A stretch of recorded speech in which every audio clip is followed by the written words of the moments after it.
Bonjour chers amis, je vais donc vous présenter cette vidéo en deux parties essentielles et je vous réserve la surprise à la fin après les deux parties. La première partie, c'est un rappel de l'histoire du mariage de Mohammed avec la femme de son fils adoptif selon la version islamique avec mes commentaires. La deuxième partie, elle sera donc dédiée à réfuter les deux prétendues sagesses découlant de cette histoire. Donc, je vous réserve une surprise de taille qui va étayer mes réfutations et détruire cette propagande amorale qui cherche à inverser les valeurs humaines et rendre le licite illicite et vice-versa.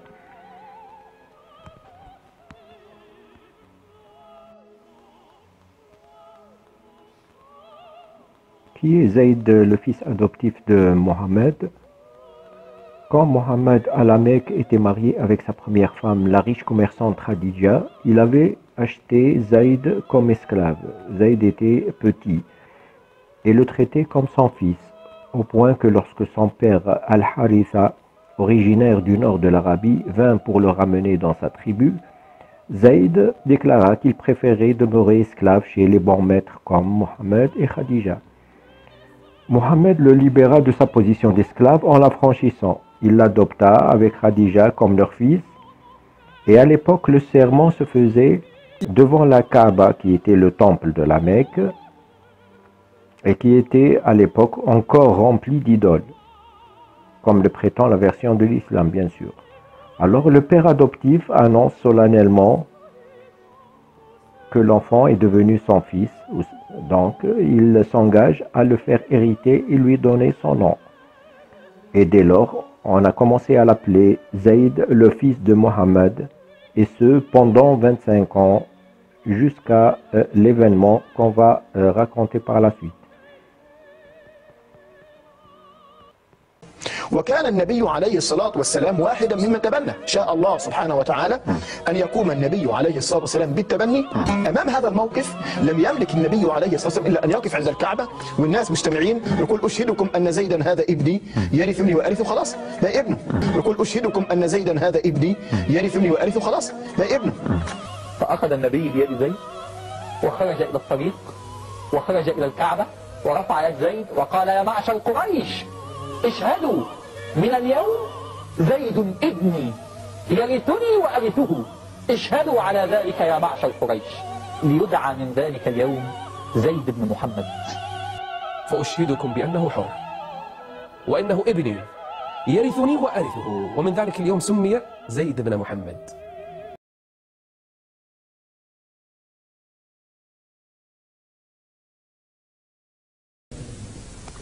شوفوا بقى الرياضة الإيمانية بقى اللي على أصلها.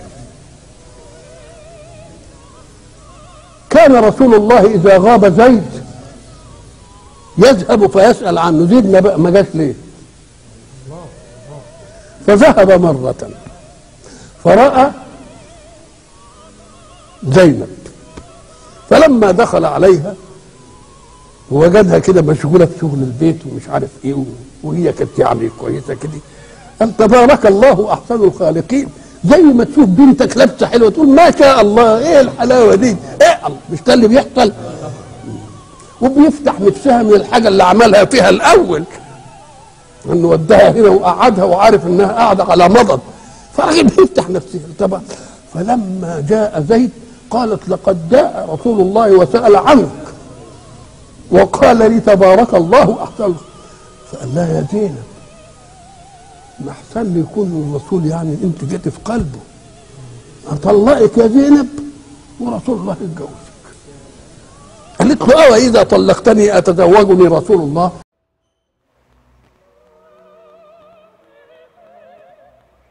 Remarquez ici qu'il a volontairement omis de citer que Zaynab était en tenue légère chez elle pour éviter des réflexions de l'auditoire sur l'indiscrétion de Mohammed, lui qui est supposé être un modèle de moralité. Et deuxièmement, le cheikh a évité de citer l'expression révélatrice qu'il a annoncée devant Zaynab, qui est gloire à Allah, celui qui fait chavirer les cœurs. Subhanakallah muqallib al-qulub. بالله لو ان دين قالت لواحد كان يعمل ايه؟ كان يغلي الدم فيهم. انما شوف الرياضه الايمانيه، شوف الرياضه الايمانيه. الله ايه اولا قلبها وايه وقلبه. رسول الله حينما طلق زيد زينب تركها لتقضي العده، فلما قضت العده اشار لزيد قال يا زيد اذهب الى زينب فاخطبها عليه. لا ايش الحكايه دي؟ دي ايه العظمه دي؟ الرسول يجيب المطلق ويقول له روح للمطلقه واخطبها عليه. فلما يدخل يروح لا يقول ابشري يا زينب. ها ايه يا اخويا الكلام ده؟ رسول الله يخطبك. فقالت والله لا اجيب حتى اسجد لله. وقامت ايه؟ فلما ذهب زيد واخبر رسول الله بما حدث ذهب رسول الله ثم دخل عليها بلا استئذان. فازاي يدخل عليها بلا استئذان؟ ده لسه ما حصلش حاجه. قال لا ده حصل. قال فلما قضى زيد منها وطرا زوجناكها اذا فالتزويج قد وقع.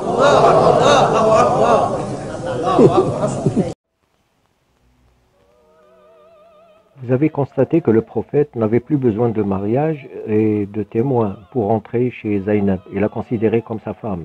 Il peut entrer sans permission puisque le mariage a été déjà célébré par Allah lui-même au-delà des 7 cieux, et qui a envoyé l'ange Gabriel avec le verset 37 de la même sourate 33, par laquelle il avait déjà imposé le mariage de Zaynab avec Zayd dans le verset qui le précédait immédiatement.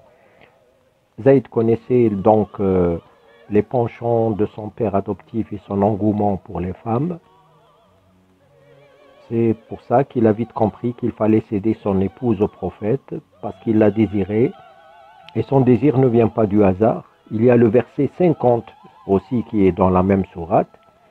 Et dans l'exégète Al-Qurtubi nous l'explique largement dans son interprétation, c'est-à-dire son tafsir de ce verset. Il nous cite entre autres qu'Allah a donné 16 faveurs exclusives qui sont réservées aux prophètes de l'islam. Nous avons la première faveur, le meilleur, il a droit au meilleur butin. Deuxièmement, il a droit de s'accaparer le 5e du butin. Troisièmement, avoir une relation amoureuse hors mariage.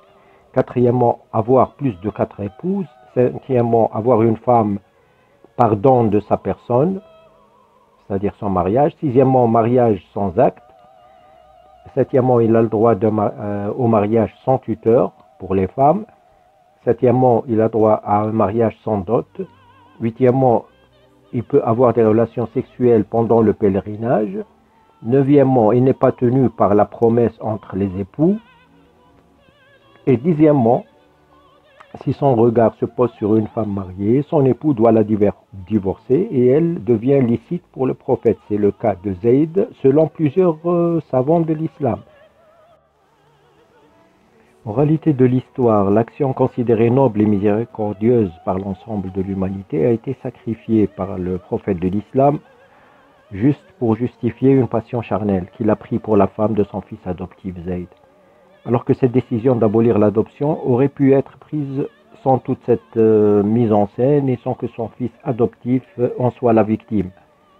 Donc pour décréter l'interdiction de l'adoption, il a fallu premièrement priver Zayd de son épouse, alors que lui, il avait déjà 4 épouses chez lui lors de cet événement et qu'il s'est marié 5 fois auparavant.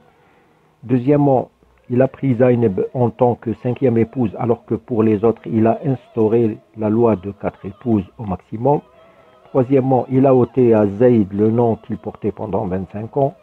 Quatrièmement, il a humilié Zayd en lui demandant d'aller lui-même demander la main de son ex-femme.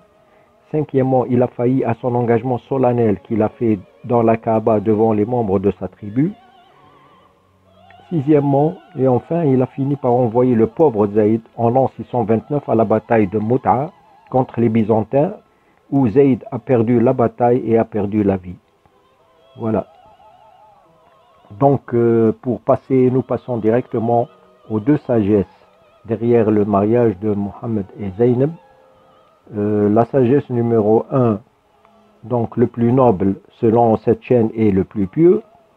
La finalité de cette première partie est de nous dire que Zaynab est un exemple de piété parce qu'elle a obéi à Allah et a accepté d'épouser Zayd, d'abord le fils adoptif de Mohammed, et puis qu'elle a été récompensée en épousant son père Mohammed lui-même.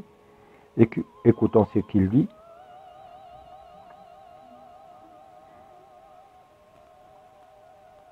Parce que Zaynab a accepté ce mariage avec Zayd, quelque temps après, eh bien ce mariage a fini par un divorce. Mais comme Zaynab avait eu confiance en Allah Azzawajal et qu'elle s'était soumise à l'ordre d'Allah Azzawajal, eh bien par la suite, il lui a proposé d'épouser le prophète alayhi salatu wassalam lui-même. Lorsqu'elle a fait l'effort de se marier avec quelqu'un qui avait un statut inférieur au sien, eh bien Allah Azzawajal, il l'a récompensé en lui permettant d'épouser par la suite un homme qui a un statut supérieur au sien, c'est-à-dire le dernier des prophètes. Ainsi, avec ce mariage, il dit que le mariage a fini par un divorce et il ne dit pas que la visite du prophète sans prévenir à Zaynab en l'absence de son mari Zayd a été l'étincelle qui a provoqué ce divorce. En plus, et comme on l'a vu dans la première partie, c'est Zayd qui a compris le but de la visite et les intentions de son père en son absence. Et c'est bien en écoutant sa femme lui raconter les expressions qu'a prononcées Mohammed, en la voyant en tenue d'intérieur, que Zayd a conclu que son père adoptif avait une attirance pour Zaynab, en disant gloire à toi, à celui qui a fait chavirer les cœurs. Subhanallah, muqallib al-qulub. Donc cette expression n'est pas un compliment qui se dit par un père qui est en admiration pour sa fille. Et poursuivons maintenant pour voir comment il juge que Zaynab était vraiment pieuse malgré cette histoire de divorce.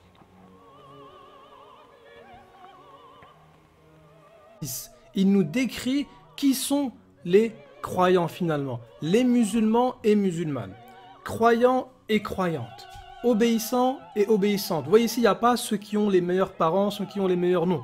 Non, non, non, tu veux être le meilleur, eh bien c'est avec la piété. Loyaux, loyal, endurant, endurante, craignant et craignante, donneur et donneuse d'aumône, jeûnant et jeûnante, gardien de leur chasteté et gardienne, invocateurs souvent d'Allah et invocatrices.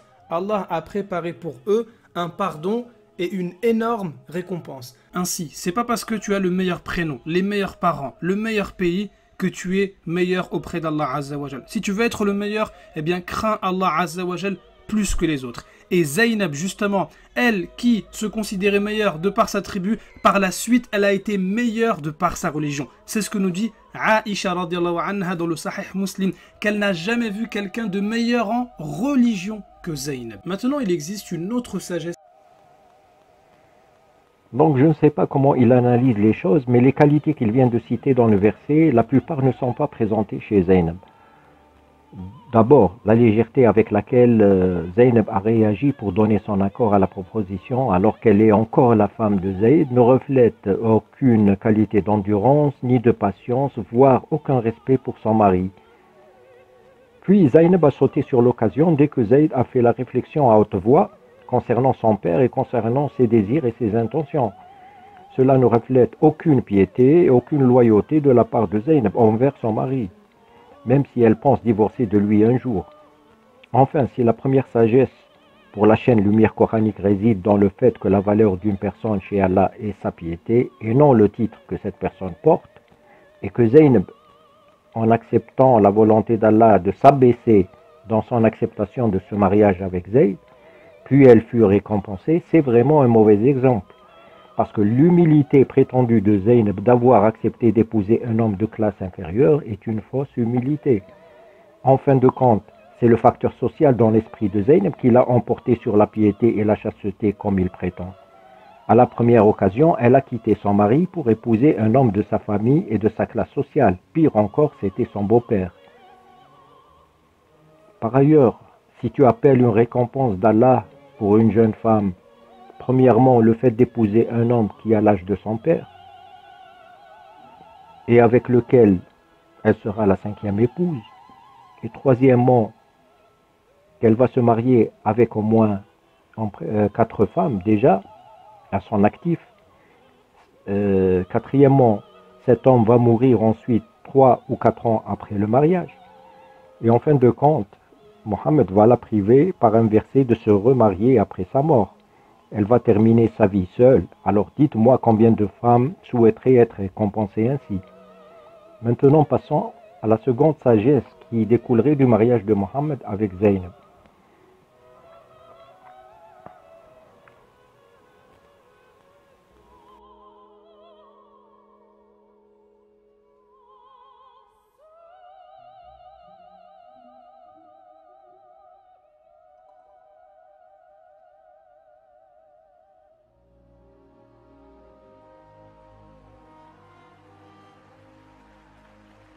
Zaynab, Allah Azza wa Jal a ordonné au prophète alayhi salatu wassalam, d'épouser Zaynab afin de corriger une erreur qui existait chez les Arabes, et cette erreur-là, c'est l'exagération dans l'adoption. Chez les Arabes, si je t'adopte, eh bien tu es mon vrai fils et moi je suis ton vrai père, tu hérites de moi. Autrement dit, c'est exactement comme si j'étais ton vrai père, alors que c'est un mensonge.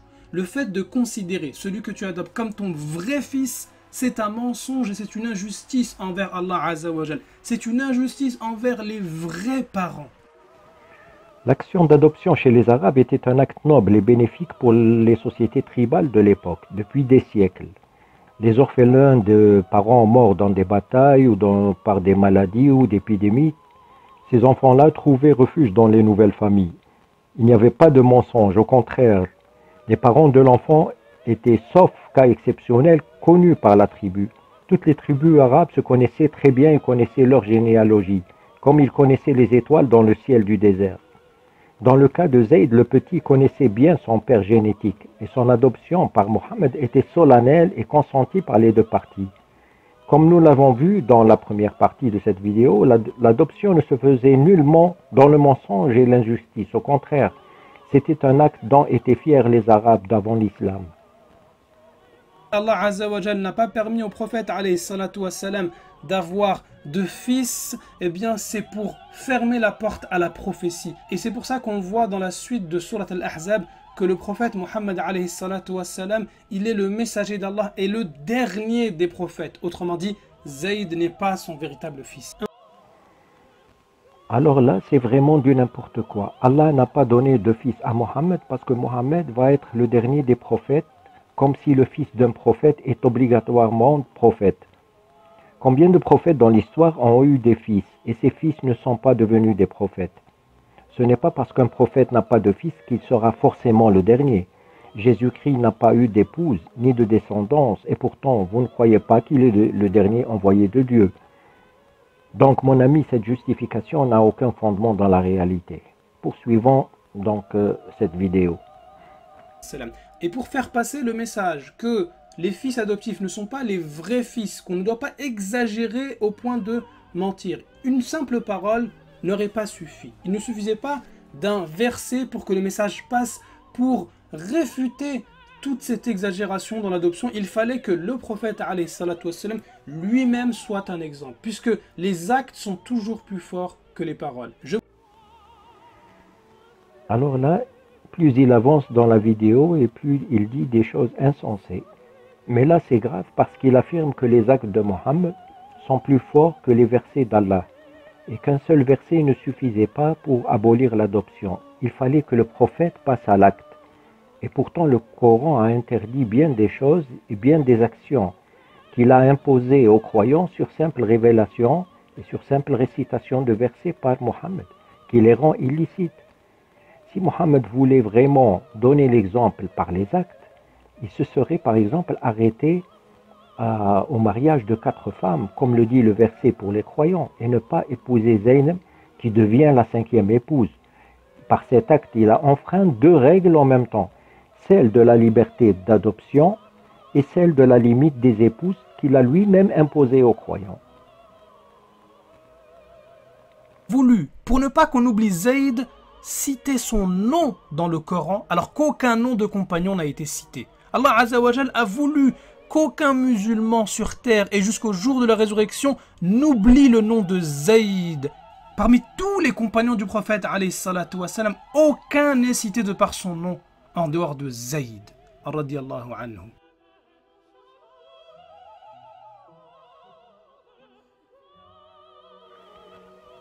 Le fait qu'un nom soit cité dans le Coran n'est pas vraiment un honneur.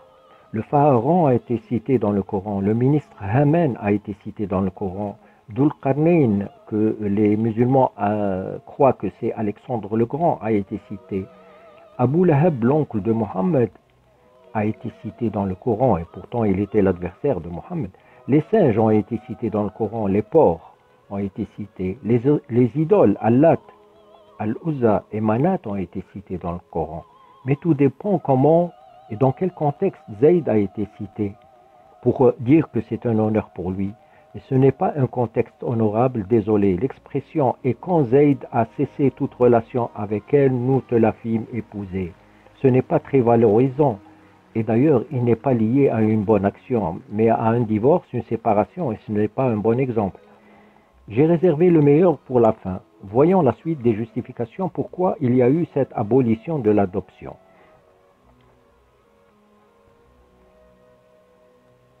C'est pas parce que ton père meurt qu'il n'est plus le tien. C'est pas parce que ta mère meurt qu'il faut la remplacer par une autre.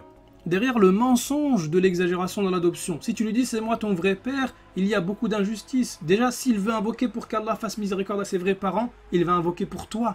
Il y aura également des problèmes d'héritage. Il y aura également des problèmes d'inceste. Imagine que tu vas prendre un enfant, tu vas l'adopter, et que cet enfant-là avait une sœur, cet enfant-là avait une mère, une tante. Mais si tu lui donnes pas son vrai nom, cet enfant risque de se marier avec sa propre sœur.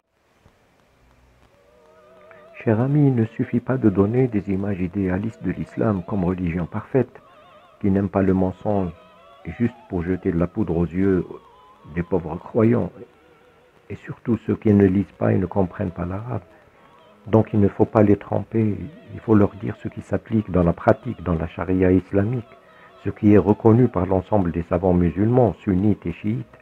Tu dis que l'islam ne tolère pas l'adoption, d'accord, mais ce n'est pas par sagesse et par souci d'éviter les mensonges envers l'enfant et l'injustice envers les géniteurs.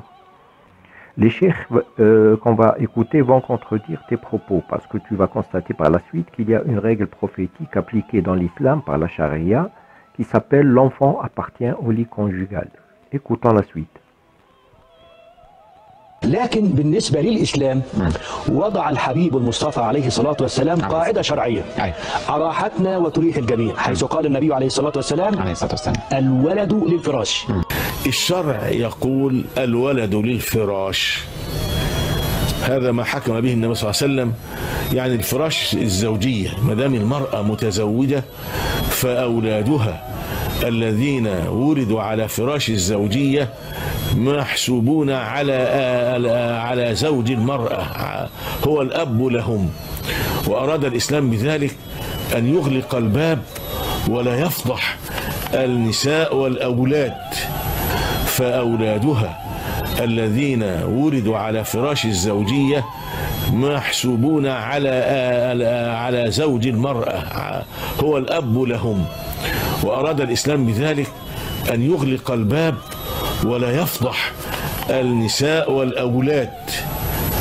ما نقعدش نبحث ده ابن مين، ده خلاص هو ما دام هي زوجة وولد الولد وهي زوجة فالولد منسوب للأب الرسمي اللي هو زوج المرأة، فالولد للفراش، يعني أولادها هؤلاء هم أولاد أبيها وتستر على نفسها وعليهم حتى لا يضيعوا، والله هو عالم بكل شيء. إذا زنت على فراش زوجها يبقى يبني شرعا، لأن الولد للفراش، ما دام على فراش الزوجية يبقى الولد للإيه؟ للولد للفراش. إذا كانت المرأة لا مؤاخذة زنت على فراش زوجها يبقى يبني شرعا، لأن الولد للفراش، ما دام على فراش الزوجية يبقى الولد للإيه؟ للولد للفراش. إذا كانت المرأة لا مؤاخذة زنت على فراش زوجها، إذا كانت المرأة لا مؤاخذة زنت على فراش زوجها، إذا كانت المرأة لا مؤاخذة زنت على فراش زوجها يبقى يبني شرعا، لأن الولد للفراش، ما دام على فراش الزوجية يبقى الولد للإيه؟ للولد للفراش. حضرتك انا بصلي وبصوم وتقريبا جبت حد من الحرام، عيل من الحرام تقريبا. يعني اكيد. لا مفيش اكيد يا حبيبتي في دي. أكيد. انت متجوزه يا بت؟ كنت متجوزه. لا يعني العيل ده اللي انا شاكه انه من حرام انا جبته وانا متجوزه. ايوه غصب عنك وعني وعن جوزك، الواد ابن جوزك والنبي حسمها ومحدش يشك لي حتى لو كان 100% من حرام. بس ايوه غصب عنك وعني وعن جوزك، الواد ابن جوزك والنبي حسمها ومحدش يشك لي حتى لو كان 100% من حرام. ايوه غصب عنك وعني وعن جوزك، الواد ابن جوزك والنبي حسمها ومحدش يشك لي حتى لو كان 100% من حرام. الولد اسمعي وركزي ومش عايزين نلت ونعجن. واحده جالها الهوف هوف وقالت الواد اللي ببطني ده من الحرام. ايوه الدين يقول لها لا يا اختي من الحلال، ده ابن جوزك اللي على ذمتك، لان لينا نبي قال الكلام ده. الولد للفراش، الولد للفراش. اسمعي وركزي ومش عايزين نلت ونعجن.